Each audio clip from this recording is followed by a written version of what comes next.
सभी विद्यार्थियों को नमस्कार। ई क्लासेस के अंदर एक बार फिर आपका स्वागत है। आज हम नवीन अध्याय प्रारंभ करने जा रहे हैं। नवीन निरंकुश राजतंत्र।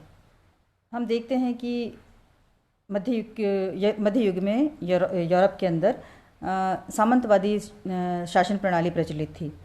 ये जो सामंत होते थे वो राजा की तरह ही ना जो शक्तियों का उपयोग करते थे और लगभग अपने आप को स्वतंत्र मानते थे।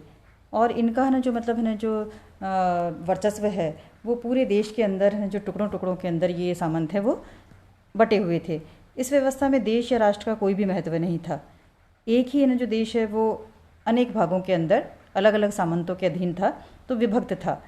दूसरे शब्दों के अंदर अगर हम कहें कि एक ही जाति है या एक ही भाषा है, एक ही धर्म है और एक ही ऐतिहासिक परंपरा के लोग हैं, वो भी एक राजनीतिक इकाई के रूप में संगठित नहीं थे। तो ऐसी स्थिति के अंदर क्या था कि देशों के अंदर अव्यवस्था का, पूरी अराजकता की स्थिति है वो चल रही थी। लेकिन 15वीं शताब्दी के अंदर हम देखते हैं, 15वीं-16वीं शताब्दी के अंदर की स्थितियों के अंदर परिवर्तन आया। अब है ना जो इन देशों के अंदर राष्ट्रीयता की भावना का उदय हुआ। हमने पिछले अध्याय के अंदर देखा भी था, पुनर्जागरण देखा था और जो धर्म सुधार आंदोलन के जो चैप्टर थे उसमें देखा था हमने कि यूरोप के अंदर है जो काफ़ी परिवर्तन है, जो आधुनिक युग में ये पदार्पण कर रहा था और काफ़ी परिवर्तन है हर क्षेत्र के अंदर हो रहे थे।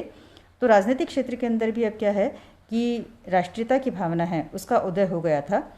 और आधुनिक युग के इस प्रभात वेला में यूरोप के राजनीतिक पटल पर महत्वपूर्ण परिवर्तन हो रहे थे और जो राजा हैं वो अधिक कुशल शासन प्रणाली की खोज के प्रयास कर रहे थे और इसी के परिणाम स्वरूप यूरोप के अंदर एक तरह से निरंकुश राजतंत्र शासन है उसका प्रारंभ हुआ। आज हम है ना जो निरंकुशवाद की विशेषताओं के ऊपर विशेष रूप से चर्चा करेंगे कि ये निरंकुशवाद है वो आखिर था क्या, इसकी विशेषताएं क्या थीं।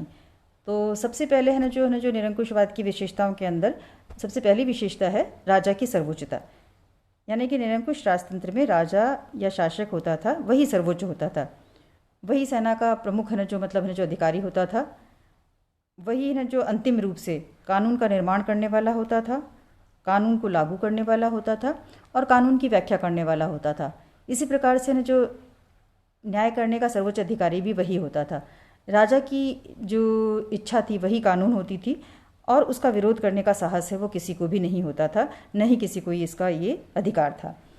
दूसरी विशेषता जो हम देखते हैं वो है जनता के अधिकारों की उपेक्षा। यानी कि इस जो प्रणाली के अंदर जनता थी उसके अधिकारों की जो पूर्ण रूप से है जो मतलब उपेक्षा की जाती थी, क्योंकि राजा है वो अपनी ना जो शासन को और नीतियों को लागू करने के लिए सेना और अधिकारियों और गुप्तचर पुलिस की सहायता से है जो कार्य करता था और उसके अंदर जो जनता है उसकी इच्छाओं का बिल्कुल भी ध्यान नहीं रखा जाता था। तो इस तरह से जनता के अधिकारों की एक तरह से खुलेआम उपेक्षा है वो की जाती थी। तीसरी जो विशेषता थी वो हम देखते हैं नई संस्थाओं की सहायता से शासन। यानी कि इस युग के अंदर राजा है वो हम देखते हैं, सबसे पहले तो हम ये देखते हैं कि जो राजा है वो किस तरह से बना। राजा है अब ये सेना की सहायता से या सैनिक क्रांति की सहायता से न जो गद्दी पर नहीं बैठता था, बल्कि वो राजवंश का होने के कारण, राजतंत्र से संबंधित होने के कारण ही अपने पद को प्राप्त करता था। तो ऐसी स्थिति के अंदर उसने न जो निरंकुश राजाओं ने मध्यकालीन संस्थाओं को समाप्त नहीं किया, लेकिन कई अनेक नई संस्थाएं थीं उसकी न जो उसको स्थापित करके उसने न जो अपने शासन कार्य को और भी अधिक न जो मजबूत बनाया और भी न जो दुरुस्त बनाया। अगले जो विशेषता हम देखते हैं उसको देखते हैं हम कि राजभक्त सामंतों की नियुक्ति। ये जो है जो निरंकुश राजा थे इन्होंने अपने राज्य को और शक्तिशाली बनाने के लिए, प्रभावशाली बनाने के लिए, अपने अधिकारों को बढ़ाने के लिए केवल राजभक्त सामंतों को ही नियुक्तियां दी थी।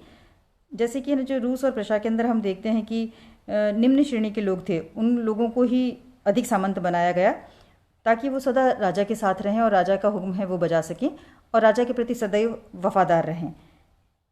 फ्रांस के अंदर भी हम देखते हैं कि सामंतों का पद है वो धन के आधार पर बिकने लगा था और प्रशा के अंदर भी पद के जो पद हैं और जो खिताब हैं यानी कि उपाधियाँ हैं वो बेची जाने लगी थी।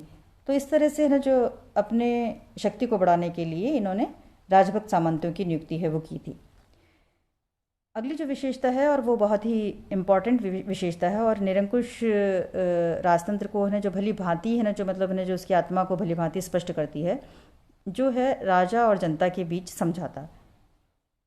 यानी कि ऐसा समझा जाता था कि राजा और जनता के बीच में एक मूक समझौता है, जिसके आधार पर राजा है वो अपनी शक्ति का प्रयोग करता है। यानी कि राजा को शक्तियाँ कौन देता है? जनता देती है। लेकिन इसका मतलब ये नहीं था कि कोई है ना जो मतलब है ना जो जनता है वो राजा की अवहेलना कर सकती थी या फिर है ना जो उसका विरोध किया जा सकता था, क्योंकि हम देखते हैं कि 17वीं सदी के जो यूरोप के प्रभुत्व संपन्न जो शासक थे वो अपने आप को जनता का पहला सेवक कहते थे, लेकिन उन्होंने कभी भी अपनी प्रजा की इच्छाओं की परवाह है वो नहीं की थी। यहाँ पर हमको ये समझना ज़रूरी है कि पहला सेवक से उनका तात्पर्य ये नहीं था कि वो जनता के सेवक हैं। पहले सेवक से उनका तात्पर्य था कि अपनी निजी आवश्यकताओं को गौण करके राज्य की पूर्ण रूप से सेवा करना, यानी कि है जो जनता की नहीं बल्कि है जो राष्ट्र के गौरव को ऊपर उठाना, ये राजा का पहला कर्तव्य था।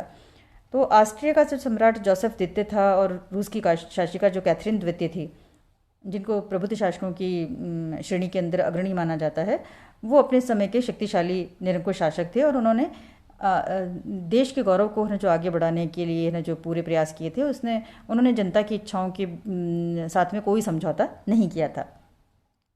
अगली जो विशेषता हम लेते हैं वो है नौकरी पेशा वर्ग की स्थापना। यहाँ पर जिस तरह से ना जो उन्होंने अपने जो स्वामी भक्त सामंतों को है ना जो नियुक्त किया था, इसी तरह से शासकों द्वारा नौकरी पेशा वर्ग की स्थापना भी की गई थी। इस वर्ग में दो प्रकार के पद थे, एक प्रशासनिक और दूसरा सैनिक। कुछ देशों में नौकरी पेशा वर्ग के सदस्य है वो कुलीन के साथ साथ में जनसाधारण में से भी लिए जाते थे, ताकि वे ना जो मतलब राजा का विरोध ना कर सकें। इसके अतिरिक्त है ना जो मेधावी लोग होते थे, यानी कि योग्य व्यक्ति होते थे, उनको भी सीधे या फिर प्रतियोगी परीक्षा या फिर किसी अन्य तरीके से भी सरकार में शामिल किया जाता था, ताकि राज्य हैं उसकी गुणवत्ता है वो बढ़ सके। और वो है ना जो साथ साथ में है जो राजा का वर्चस्व है, उसके समर्थक हैं, उनकी संख्या भी है जो बढ़ सके और जनता के अंदर जनता है उसका ज़्यादा विरोध भी ना कर सके। तो इस तरह से उन्होंने जो नौकरी पेशा वर्ग है वो उनमें जनसामान्य लोग होते थे, उनमें से नौकरी पेशा वर्ग के लोग हैं उनको उसमें से लिया जाता था। एक अन्य जो विशेषता हम इसके अंदर देखते हैं निरंकुशवाद के अंदर, वो है प्रतिनिधि संस्थाओं के साथ संघर्ष। यहाँ हम देखते हैं कि इस युग के अंदर राजा और एस्टेट के बीच में संघर्ष भी चले।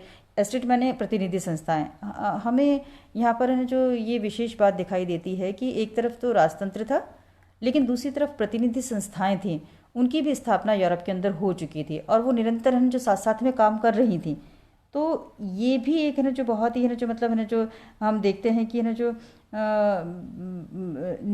प्रभावशाली और निरंतर चलने वाली जो प्रतिनिधि संस्थाओं की उपस्थिति है वो राजतंत्र के अंदर किसी भी प्रकार से बाधक नहीं थी। और लेकिन क्या था कि इनके बीच के अंदर है जो इंग्लैंड है, फ्रांस है, स्पेन है, जर्मनी है, इनके अंदर कर को लगाने से लेकर कानून बनाने की शक्ति को लेकर राजा और ये जो प्रतिनिधि संस्थाएं थीं उनके बीच में लगातार जो संघर्ष चलता रहता था। यानी कि जो राजनीतिक अधिकारों को प्राप्त करने के लिए कि भाई किसके पास में ज़्यादा अधिकार हैं, इसको लेकर है जो जनप्रतिनिधि संस्थाओं और राजा के बीच में निरंतर संघर्ष है वो निरंकुश राजतंत्र के युग की एक है जो पहचान है, ये चलता रहता था। अगला जो है जो विशेषता हम इसकी देखते हैं वो है वाणिज्यवाद को समर्थन। यानी कि निरंकुशवाद की एक और विशेषता वाणिज्यवाद थी। ये दोनों है जो मतलब है जो एक दूसरे के ऊपर निर्भर थे। इसको हम ऐसे समझते हैं कि वाणिज्यवाद एक प्रकार का आर्थिक युद्ध था जिसमें एक राज्य है स्वयं आत्मनिर्भर होकर, ध्यान से सुनिएगा कि एक राज्य है खुद आत्मनिर्भर होकर दूसरे देशों या राज्यों को, यानी कि दूसरा जो देश था या दूसरा राज्य था उसको अपने ऊपर आर्थिक रूप से निर्भर होने को प्रेरित करता था, यानी कि अपने ऊपर है ना जो उसको डिपेंड करता था। तो यहाँ से उपनिवेशवाद की भी का भी प्रारंभ होता है और इस नीति के अंतर्गत अपने देश के उद्योग धंधों को बढ़ाना और जो वस्तुओं के आयात को कम करना, यानी कि अपने जो देश के उद्योग धंधों को विकसित करना और जो दूसरे देशों से जो सामान मंगाया जाता है, आयात किया जाता है, उसको जो कम से कम करना, शासकों की प्रमुख नीति हुआ करती थी। ऑस्ट्रिया का सम्राट था जोसेफ द्वितीय और जो प्रशा का सम्राट फ्रेडरिक महान था, उसने अपने देश के अंदर उद्योगों को बढ़ाने के लिए इसी वाणिज्यवादी नीति का है जो अनुसरण है वो किया था और अपने जो राज्य को शक्तिशाली बनाया था। क्योंकि जो धन है तो धन के आधार पर ही जो समर्थन राज्यों का जो शक्ति है वो बढ़ती है। तो इस तरह से हम देखते हैं कि आज हमने जो देखा कि नवीन राजतंत्र है वो क्या था, उसकी जो विशेषताएं क्या था, उसकी प्रकृति क्या थी।